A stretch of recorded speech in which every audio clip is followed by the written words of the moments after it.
Welcome to our webinar and a special warm welcome from company Switzerland Global Enterprise and Innoventage Partners to our webinar on Food Innovation Israel. And a shalom and a special welcome to our startups from Israel. My name is Rudi Büchi and I will guide you through this webinar of today, and I'm very happy to have you here with us for this hour of interesting review and talks. Next, please. Please mute your microphone, switch off your webcam, and ask questions through our chat. We will be very happy to answer all your questions during our question and answer session in this seminar. The webinar will be recorded and video and documents will be shared after the webinar. Thank you. Why Food Innovation Israel? We see food with its topics like supply, health, food safety, production, alternatives, packaging, distribution, waste, and many more as one of the mega trends for the next decades to come. Innovation. We see innovation as a key driver for successful companies, and we highly believe in connecting Swiss companies with foreign companies can bring a lot of competitive advantage for their business. Why Israel? Israel and Switzerland, they fit perfect together. We are both smaller nations who depend on international business. So learning from startups with an interdisciplinary background in artificial intelligence, robotics, IT, and many more, like the startups which we have today on our webinar, will bring you a lot of super nice inputs for your ongoing business for tomorrow. Next, please. Switzerland Global Enterprise is the official Swiss organization for export and investment promotion. We cover the whole world, have a global presence in 31 countries, have so-called Swiss business hubs around the world, and of course we work together with all the Swiss embassies and consulate general. And for specific topics like food on this webinar, we work together with local experts, with a network of local experts like Innoventage Partner, which is our exclusive partner for this event of today. Next, please. This will be the agenda for today. After my short introduction, we go to our co-organizer, Innoventage Partner. Then we will hear from the 3 startups from Israel about newest trends, about how they see the market, their experience. We then go to the question and answer part, and then I will let you know what there are the next steps for our journey to Israel, and then we will end the program in 1 hour. So please, if you have questions, please send us these questions on a chat, and we'll come back to your questions on question and answers. So I'm happy to give the floor to our partner, Jerome Cronenberg. Jerome, please. Hello, everybody. My name is Jerome Cronenberg from Innoventage Partners. Thank you very much, Rudi, for the introduction. Thank you very much, Switzerland Global Enterprise, for organizing the webinar. I have 10 minutes. I would have said normally let's skip this first slide, but since we all have been locked down for the last weeks and months, maybe take a few seconds, look at the picture. This is Tel Aviv. There is a sea. It's a nice thing to see after a couple of weeks inside our homes. All right, next slide, please. Quick introduction to Innoventage Partners. We are a tech scouting and startup venturing platform based in Tel Aviv, Israel. We are a group of European experts in innovation and consulting. So our background is both European. We all grew up in Europe, but we are since many years in Israel, which means we know both sides. We know how to bridge the gap between the two different countries or regions. In terms of what we offer, it's basically the full innovation cycle. So we do advisory, we look at the operating model you should have to capture innovation. We assess together with our clients the innovation needs. And based on these needs, we then go into the Israeli market and look for specific solutions based on the client use cases. Another important part is then the onboarding. Once we found or we realize which companies are relevant for our clients, we accompany the collaboration between the startups and the corporates in Europe. And again, here it's a question of project management, but also, let's say, cultural translation of Israeli startups and European corporates. Besides that, we do other things. We have an innovation platform, so we can organize different activities. One important activity for this webinar is actually that we are planning to do a physical trip. It's unbelievable to imagine that in 2020, but we're planning to do a trip as soon as we can travel again to take people specifically in regards to food tech to Israel and meet startups there on site. Next slide, please. For you to understand quickly Israel, like Rudy said, it's the same, roughly the same size, and also the roughly the same amount of population than Switzerland. If you look at the startup ecosystem, maybe 4 different locations which are relevant.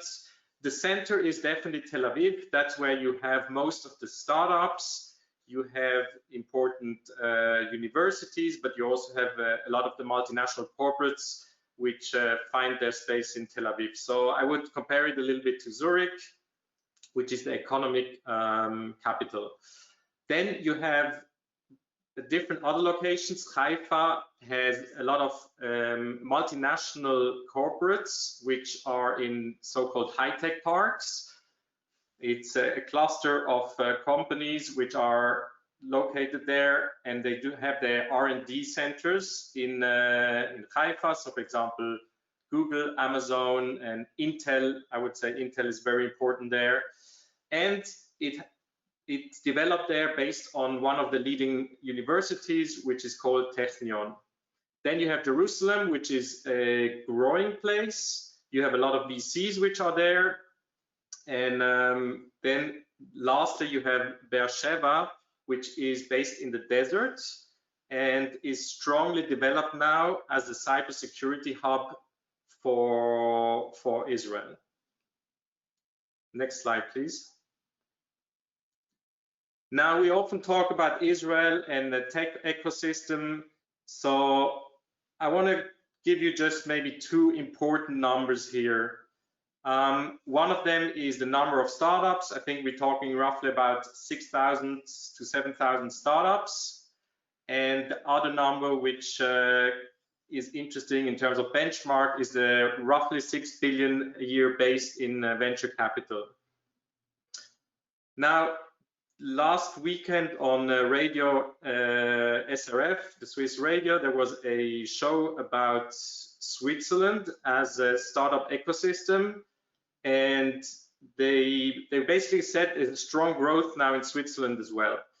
But the important message was, why does it grow? And importantly, they said it's the fact that you actually get an ecosystem now also in Switzerland, a functioning ecosystem really helps to drive this growth.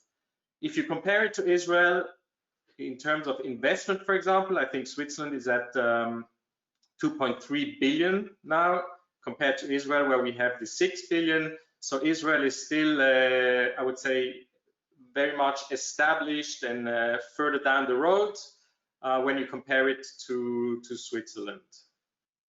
Now, when we're talking about ecosystem, what made Israel strong? That's an important question to really understand what happened there. Why could it develop? So here are a few different ingredients to make this successful ecosystem. I think the initial rocket fuel was the government, which early on saw the potential of Israeli technologies, and the government was actually the first VCs in Israel, setting up special incubators for different topics, but also helping corporates with tax benefits to help them grow into proper companies.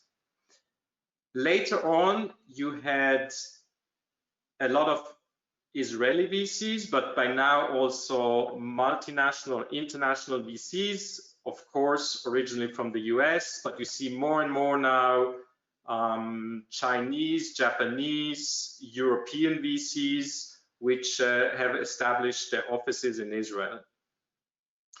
One of the key factors in Israel is the army. And when you think about the army, it's less conventional, I would say, forces, but it's forces which focus on intelligence and cybersecurity. So when you come to Israel, there's one number you always hear is this 8,200. That's the key unit in the Israeli army, the intelligence unit. And so all Israeli have to go to the army for 3 years for the guys, 2 years for the women. And a lot of these soldiers join these intelligence units and learn how to hack, how to develop software, how to work in intelligence. So that's an important part. When you look at the skills in Israel, the army has been an important driver, not only for developing software, but also for leadership skills. Then you have, like Switzerland, you have very good universities, you have very high investment in R&D, and of course you have the attitude of the Israeli entrepreneurs, which you will see a little bit later in the presentations. Next slide, please. One of the important points I just mentioned is like this, the army and this intelligence units.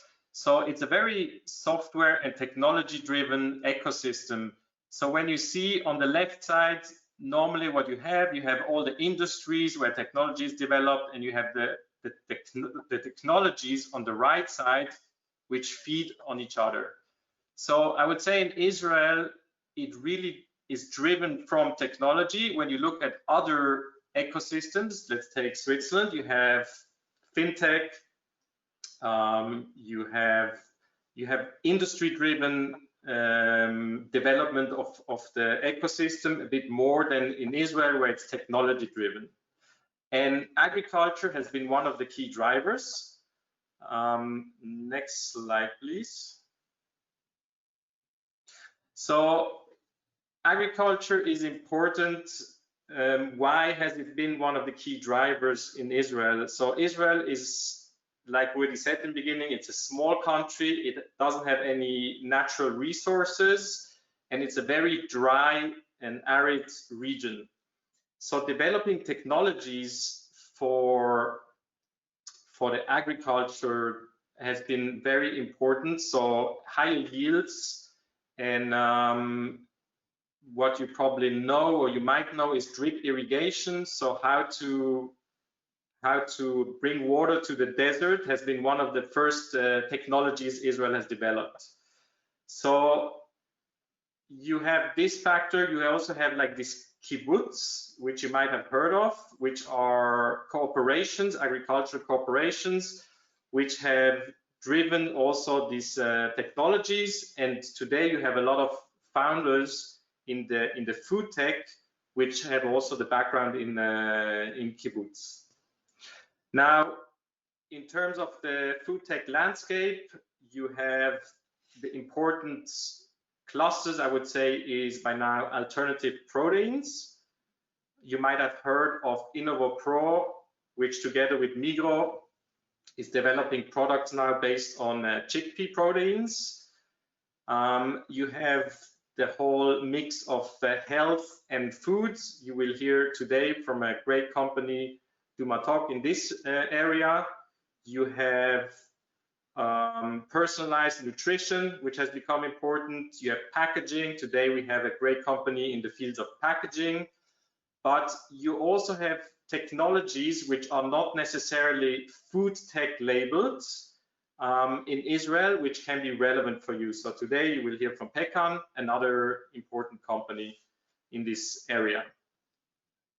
So I think to summarize what's important for you, you have a strong and big ecosystem there with a lot of startups. So it's very dense if you're looking for technologies.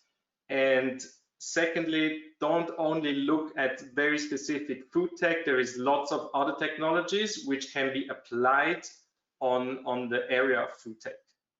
So with this, I give back to Rudy. Thank you very much. Thank you very much, Jerome, and thank you for your insights on the ecosystem of the Israeli landscape. And so I give the floor to Julia Schifter from TIPA. Julia, please. Hi, good morning, everyone, and thanks for the opportunity to present. We're very happy to do this today. And actually, quite interestingly, the background that was given about Israel is very much how TIPA started. Our CEO and co-founder actually came from an intelligence unit in the army with no background in the space which we are working at, compostable packaging, but with an understanding of a need and hopefully a drive towards new solutions into this market. So, so happy to present to you. Next slide, please. So TIPA is a packaging producer, and more specifically, is a packaging company that focuses on the end-of-life proposition of packaging, when we specifically focus on flexibles. Flexible packaging is used today to package over 40% of consumer goods. Almost every aisle you walk through in a supermarket will be dominated with flexible packaging. Fresh produce, dry food, grains, nuts and seeds, pasta, coffee, tea, you name it, all of those are dominated with flexible packaging solutions. Yet, flexible packaging is actually not suitable for recycling in the majority of the cases. Across Europe, we use about 13 million tons of flexible plastic per year, of which less than 4% is recycled. And the global numbers are even lower. Next slide, please. So how do we move from here? For us, the inspiration actually came from nature.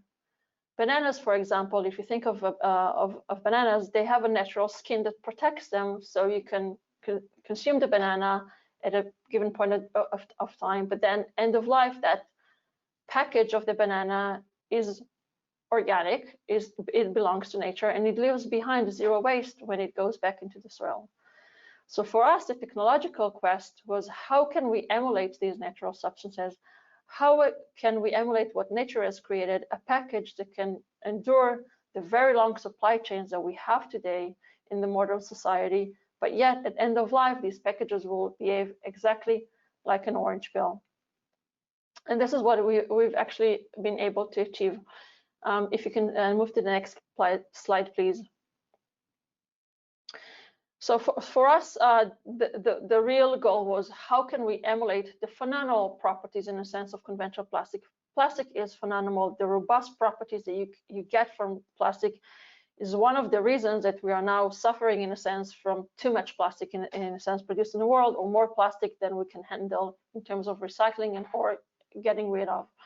So for us, the quest was, how can we develop a solution that fully emulates the properties of conventional plastic, and addressing the food industry, which is the key industry in flexibles. 70% of flexibles is used for the food industry, where you also need the most robust properties, anywhere from transparency to impact or sealability or ease of use, and of course barrier properties to protect the good for long shelf life. How can you do that with other polymers that are non-plastic and that can have these properties, so in end of life they can go back to nature just like any other organic matter. Next slide, please. We've been selling products in the market for over 3 years, mostly focusing on the European market. And here are just some examples of the brands we service today. Our solutions are quite wide, anywhere from fresh produce to fresh bakery, to grains, nuts, and seeds, to snack food, cheese, meat, frozen food, and of course, more and more product developments in the pipeline coming in within the year and furthermore. Next slide, please. Yeah, we would like to conclude with a vision. I think everybody that is listening to this webinar is aware that the majority of the brands and the retailers across the world have declared and committed to basically abandon all their non-recyclable plastics, replacing them with 100% reusable, recyclable, or compostable packaging. And of course, compostable packaging bring the best added value where recycling or reusability is not an option. The other thing we have in Europe specifically is that by 2023, it will be mandatory to collect food waste across Europe. So every single citizen or across the European Union will have an access to a food collection system. So for us, eventually, the vision is very simple one. Produce packages that protect food and other goods, while at the end of life, those can be discarded along other food waste and be treated either in home or industrial compost facilities to not only create a zero waste solution for our global world, but also the compost itself as a nutrient that is extremely important and vital to replenish soils. So in that would be my last slide. If you can go to the next one, we conclude our presentation. Hopefully, we gave you some food for thought in terms of how to look at your non-recyclable flexibles and move beyond those. Thank you very much. Thank you very much, Julia, for this exciting news on compostable packaging. So I'm really curious what comes next on all these topics for us. So with this, I give the floor to Liat Cinnamon from Dugmatox. Please, Liat. Thank you for the invite. My name is Liat Cinnamon, and I'm heading the business development for Dugmatox. Next slide, please. Short background about our company. So we're a food tech company based in Israel, backed by VC. Jerome mentioned the entrepreneurship environment in Israel. So our founders are a father and a son. Father, one of the founding fathers of industrial chemistry here in Israel, and the son is a serial entrepreneur. Father, by the way, is 102 years old. Son is 75. And we've developed a proprietary technology for a more effective delivery of flavors. And with that, be able to deliver more, for example, more sweetness using less, for example, using less sugar. The first product that we're launching under this technology platform is a sugar reduction solution, which is based on real cane sugar. And in response to the global need for sugar reduction, growing obesity, and increasing consumer demand for healthier food offerings, we work today with multiple small, medium, and big food brands in the industry to deliver better for you offerings with less sugar. So what's the kind of thesis that brought us to develop this solution? The assumption is that we all love sugar. Sugar is very important energy coin. Sugar makes us happy. We eat sugar. When we celebrate, we love sugar since the moment we are born. But, and there's a big but, if you go to the next slide, we are all aware to the health risks associated with overconsumption of sugar. So we are aware to the increasing rates of obesity, overweight, health risks associated with overconsumption of sugar, like heart attack and high blood pressure. And governments today are also assisting us to monitor the level of sugar, or at least to be aware to the level of sugar that we consume. And you might know the Nutri-Score labeling in Europe, the traffic light in the UK, and various health programs around the world. So the question remains, next slide, please. How can we overcome this conflict?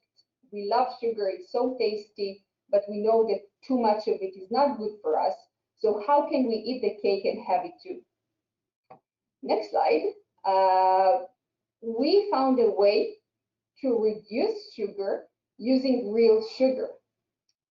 So our solution, which is called the Incredo Sugar, by making the delivery of the sugar to our taste receptors more effective, allows for a 30 to 50% reduction in sugar, very much dependent on the food application, while really maintaining the same taste and sensory profile of sugar.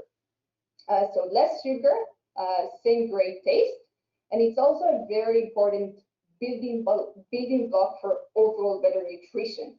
So the flip side of reducing sugar is what you put instead, and here we fill in the gap, we fill in the space with ingredients with better nutritional profile, like protein, fibers, and I'll talk about that in the next slides. Next, please. What we found is that consumers actually prefer products with Incredo Sugar and less sugar.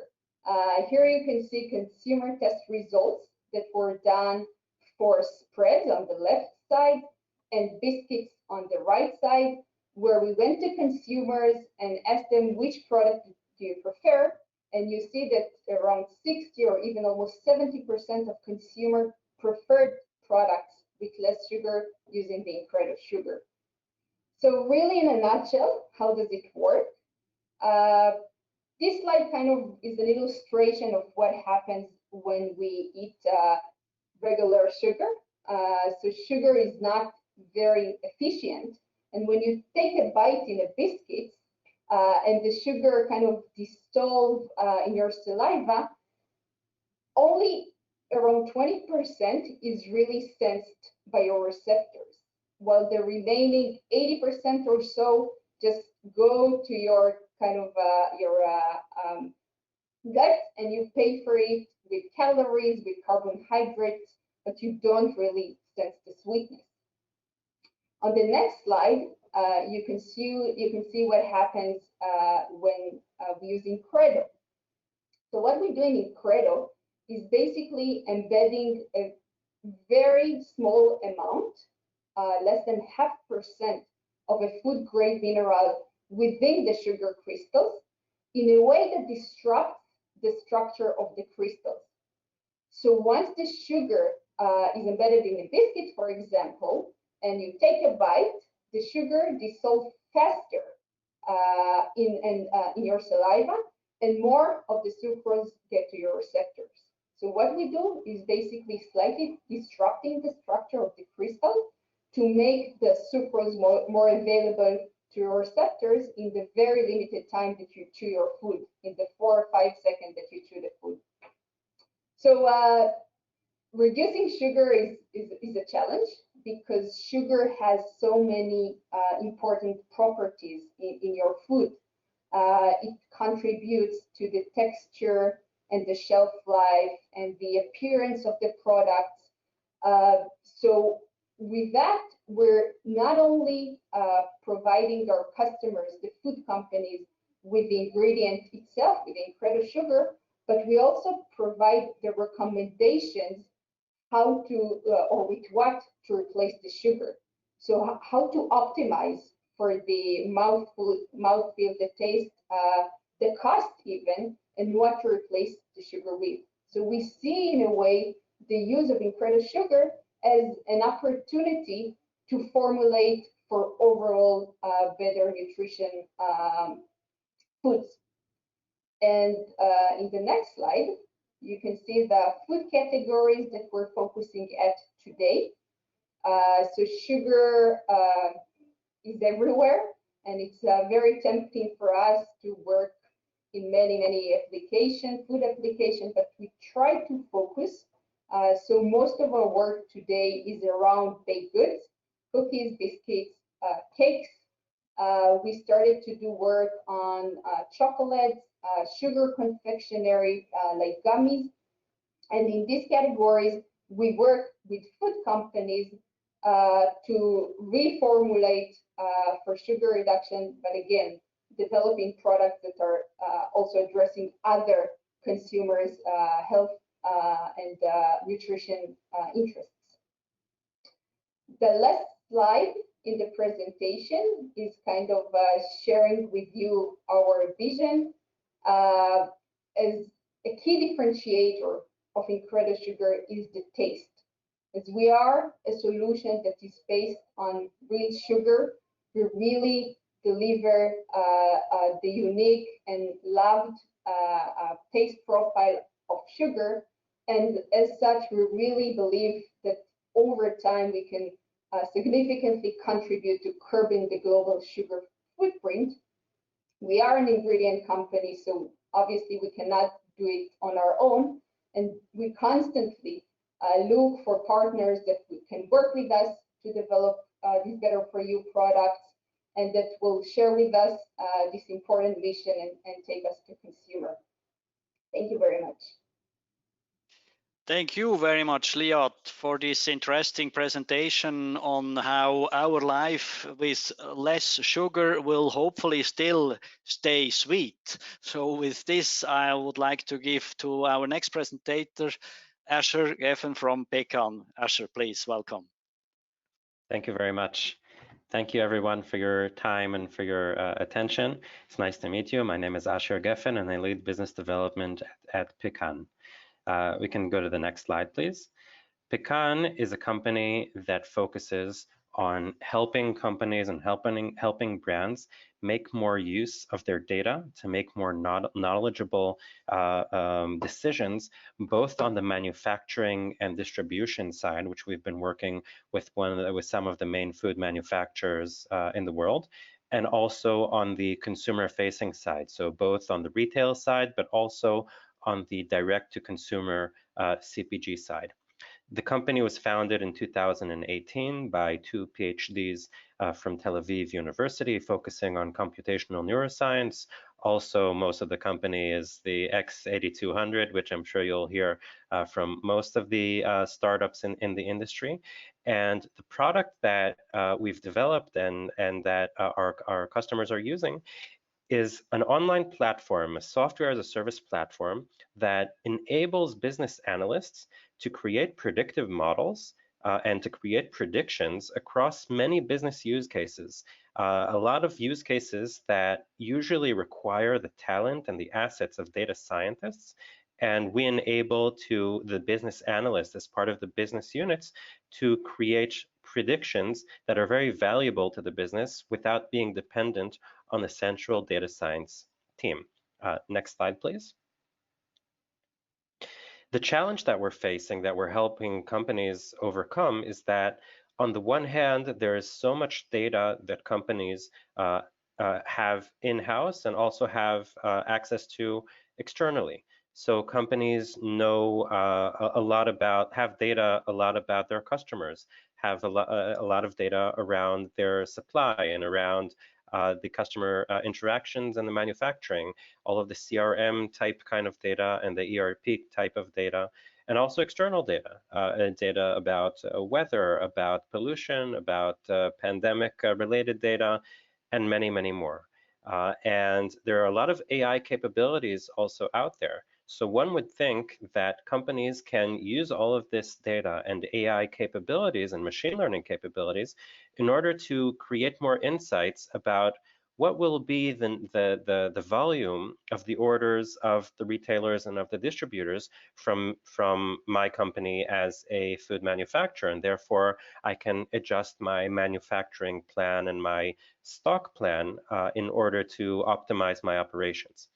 And a lot of companies still don't do that as much as they could have, because there's a really need for data science capabilities in order to leverage all of this data. This data is usually siloed in many different sources that are very different from one another.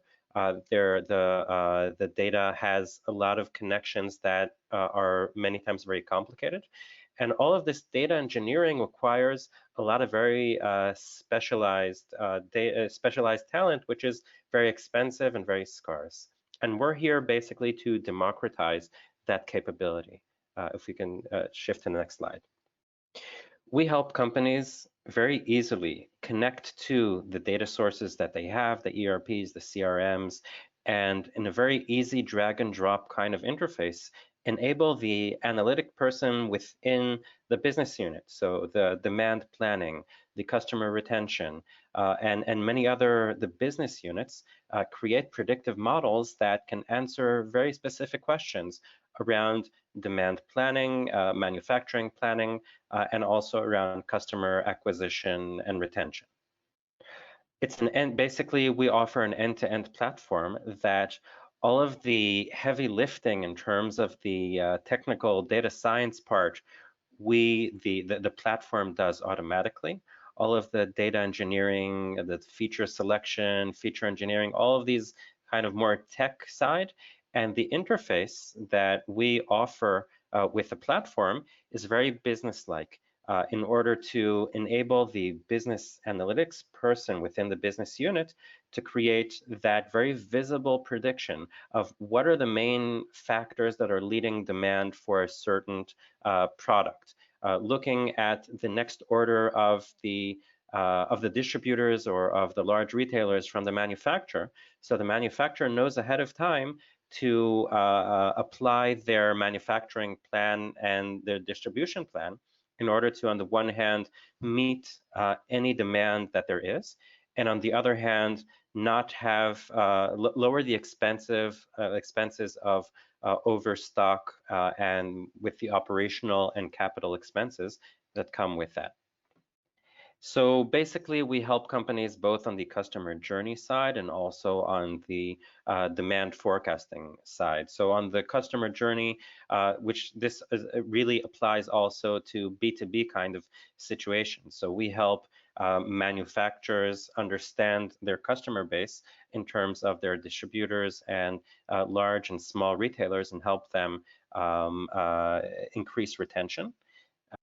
And also around sales analytics. So, wouldn't it be great for a manufacturer to know ahead of time what will be the order of the distributor and of the next stage in the value chain? And that can bring a lot of value in many cases. Also in uplifting revenue, understanding what we can offer to the distributor and the retailer in order to make the manufacturing a lot more efficient and increase revenue. And also not to have excess stock and with all of the expenses that come with it. This platform is very easy to integrate, very easy to scale over use cases, and what usually takes many months of a sort of a deep tech kind of AI project, we help companies go through in a matter of weeks to get to an actionable capability of creating business-related predictions. And yeah, that's basically it. We enable, and just to wrap this up, so basically we enable companies to leverage their data and create actionable predictions in a matter of days in order to leverage the machine learning and AI capabilities, but in a very business-oriented kind of language that the standard business analyst within the business unit can create predictions and a lot of value. So thank you very much for your time and attention, and happy to follow up with any questions that there may be. Thank you very much, Asher, for your interesting presentation, and I'm very happy and looking forward to time where I could be able to predict the needs of my customers even before the customer himself knows what he wants. So thank you, exactly. Thank you so much. Thank you. So So we close here the first part of our webinar. We come to question and answer. Please feel free to send us all your questions, what you have. We already have questions, so I start right away with the first question to Tipa, to Julia most probably. Question is regarding flexible film material. Is there a quality available which has a barrier against water steam like aluminium? Julia, can I give you the floor for this question? Sure. Yeah, so actually very good question. And indeed, one of the most challenging technological barriers for compostables is the barrier property, which again is quite different than conventional plastic. Of course, different food goods demand different barrier properties. This is why we have a very large industry in flexibles. And there's, what you have in the market today and what will become available in the market soon enough. For Tipa, we start off by, fresh produce, fresh bakery, sometimes even extending the shelf life for some fresh produce goods. Otherwise, when you go to high barrier properties you need it for other goods, we can still package quite a lot of food goods, from dry foods, snack foods, etc. As for aluminium, I would assume you mostly mean metallization. That's the dominant material used that is combined within plastic and flexibles. We are about to launch a new generation of products mid next year. We're already piloting with quite a few of the global brands, etc. This new technology from us, where we actually have identical barrier properties to a typical metallized type of solution. So yes, we are getting there as an industry as a whole, and for Tipa, hopefully the early comers or the first company to launch such products within the next 6 months. Thank you, Julia. So we go to the next question. I think it's more for Du Mattox. So to Liat, the question is regarding sweetener. Is there a partner in Switzerland or Germany? I see that most probably this is the company who asked that. We are developing food supplements and food products and would be happy to get in contact in order to test the product for our purposes. So do you already have a partner in Switzerland or Germany? So in Europe, we partner with Südzucker. Can you hear me? Just confirm. Hear you very well. So, but so we hear you. Yeah. We partner with Südzucker in Europe, but we're working with food companies and looking for additional food products company, and happy to kind of take offline interest and further discuss how we can bring in product to market through various food applications. Thank you very much, Liat. So also for this company, I would add, please also for all the other companies, if you have an interest in further cooperation with one of the companies what we had today, please refer to Switzerland Global Enterprise, to us, and of course we will connect you with all the relevant partners, and we'll go from this in further direction. So already the next question came in. It's for Pekkan. May you mention any typical customers, references for Pekkan, please? Sure, absolutely. So I'd be happy to follow up in a direct conversation, since this is a bit a public forum and also recorded. So I'll keep the privacy of our customers. So I won't mention names, but I can say that some of the large pharma companies in the world, like the one of the top consumer and pharma companies, a few food-based companies, also some of the large manufacturers, and happy to share more details in a direct conversation. Fully understand your point, Asher. So I think also for this question, we will be more than happy to connect you. Please contact us after this webinar we contact the company, so you can exchange all this mainly sensitive data, is what I fully understand that it's not to publish at the moment. So we're already coming to the next question for Tipa, for Julia. The question is the packaging price-wise competitive to what is available today, Julia? So we have to remember that we've had plastic for over 60 years in the market, and the economies of scale of that are, of course, incredibly high. Plus, even COVID is actually driving the cost of fossil fuels even lower than what it used to be. And for any new technology, of course, new technology costs more. And here for us, in particular, the challenge is that economies of scale, or the amount of compostable polymers produced today in the market versus conventional plastic, it's 1% against 99%. But having said that, I think we live in a different world now. TIPA started off around 2012, and none of the data about the consequences of usage of plastic were even available.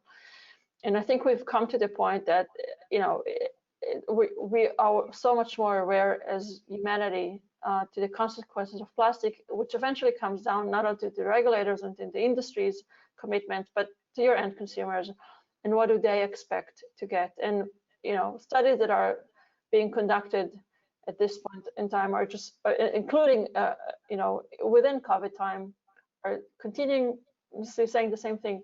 Consumers expect to see sustainable packaging. They do not accept anymore to see non-recyclable plastic in particular as a major kind of new enemy for the world, in a sense.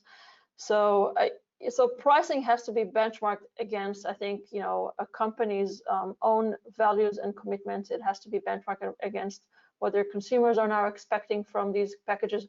And eventually, we have to remember that a package is up to 10% of the price of a product. If you want to consume a granola bar, the package will be 1 cent of the €1 you spent on that. So increasing that in 1 or 2 euro cents maybe is not as dramatic as the consequences of non-recyclable plastics. Well, again, consumers continually admit that they will actually pay more for more sustainable solutions, specifically millennials. So I think that any company taking a decision, of course, has much broader things to consider than just the price point itself. Thank you so much, Julia, on this point. So I have already the next question for Liat. How do you compensate for the missing bulk in chocolate or baked goods when you reduce sugar? Can you answer this question? Sure. So that's a good question, because when you reduce sugar in 30 to 50%, you have lots of bulk left to fill in. Very much dependent on the brief from the customer. So a customer may care about functional ingredients or additional health claims, such as rich in protein or a good source of fibers. So that's kind of one option. In case of sensitivity to cost, we may kind of change the proportion of existing ingredients. So that's very much dependent on the product and the customer. Fibers and proteins are a good example. And we have here a strong technical team of food technologists that work together with the customer to recommend and to really optimize for which bulk is right to use in each product. So, thank you very much. And so we have already the next question. The next question is for Asher from Pecan. If a company works with you, do they have to give their whole data to you? How do you do this? Maybe a strange feeling for the companies. Sure. So there are a couple of approaches.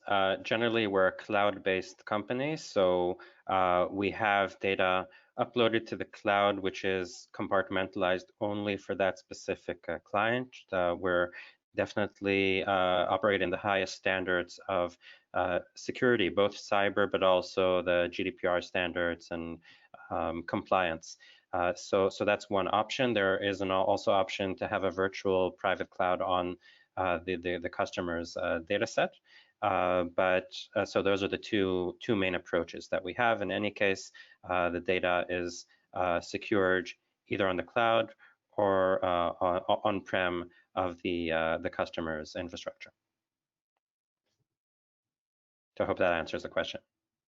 Thank you very much, Asher. Yes, fully answered. So I have a last question This question goes again to TIPA.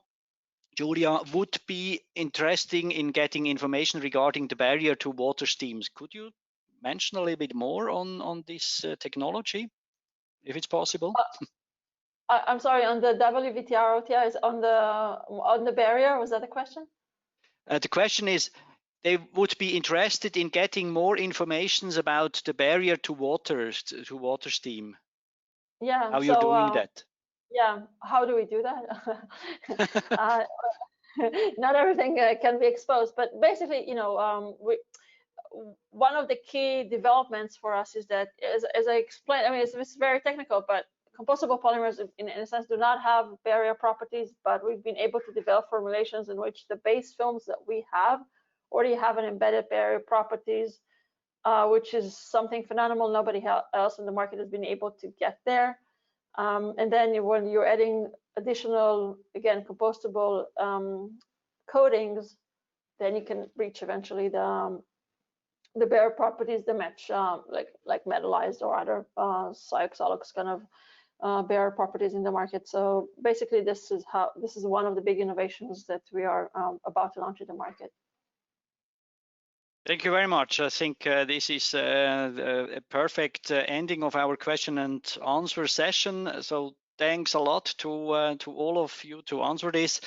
So you might be curious how we go further. As I said at the beginning, next year on May 3rd to 5th, we are planning a business trip, not a virtual, a real business trip to Israel.